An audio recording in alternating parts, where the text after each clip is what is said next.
Hi everyone, welcome to my YouTube channel. In this video I'm going to show you how to control ESP32 microcontroller using my phone, without any apps. So this is ESP32C3 Super Mini Development Board. This tiny little board can work as web server. It means it can host its own website. This is the final circuit and circuit diagram. You can see how I connected my 8x8 matrix to the ESP board. Now time to upload the code. And I selected my board and port correctly.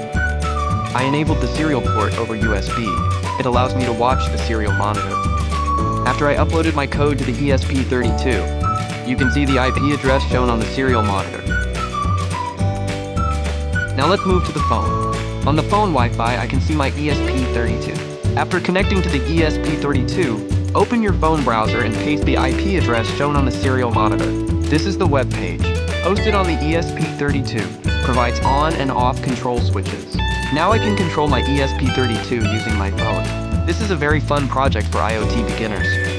Thanks for watching.